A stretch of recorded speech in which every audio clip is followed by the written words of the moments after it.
নমস্কার বন্ধুরা, news Nadia YouTube চ্যানেলে সবাইকে স্বাগত জানাই। গতকাল হঠাৎই রাজ্যের বিরোধী দলনেতা শুভেন্দু অধিকারী নদিয়ার রানাঘাটে আগমন।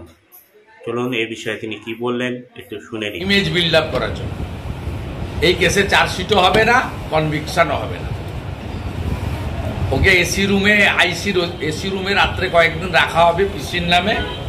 পরে জেসির নামে শাহজাহান যেমন আছে, মোবাইল ব্যবহার করছে, খাসির মাংস খাচ্ছে, লুচি আর ছোলার ডাল খাচ্ছে, বাড়ির লোকের সঙ্গে কথা বলছে। এরকম 2-4 দিন 5 দিন হবে। আপনারা মিডিয়া হাইপ তুলবেন, তারপরে মিডিয়াও আউট হয়ে যাবে, out of sight out of mind.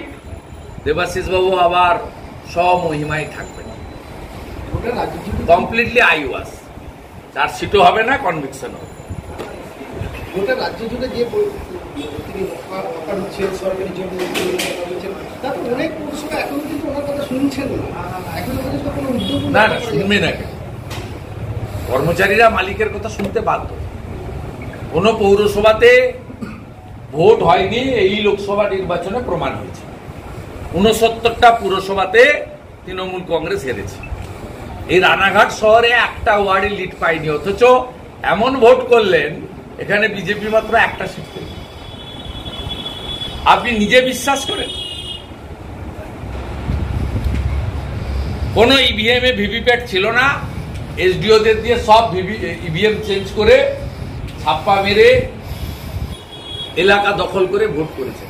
আসল ভোটের প্রতিফলন তো এটা হয়েছে। তাই এখন যারা আছে তারা পিসির আশীর্বাদে পৌর প্রধান, তারা কার্যত কর্মচারী, মালিকের কথা তারা শুনতে বাধ্য। না শুনলে পুলিশকে দিয়ে করে কোনো অসুবিধা কি আছে? ওনার পার্টি এবং দল সরকার তো পুলিশই চালাচ্ছে। পুলিশ তো সিআরপিসি আইপিসি মেনে কাজ করে না। আইন শৃঙ্খলা রক্ষা করার কাজ, মাফিয়াদের জব্দ করার কাজ, বোমা বন্দুক উদ্ধার করার কাজ, রোহিঙ্গাদের বাংলাদেশ থেকে আসা ঠেকানোর কাজ, এই কাজ তো পুলিশ করে না। পুলিশ ভোটের কাজ করে তৃণমূলের, আর রাস্তায় দাঁড়িয়ে গাড়ি থেকে টাকা দেয়। চলুন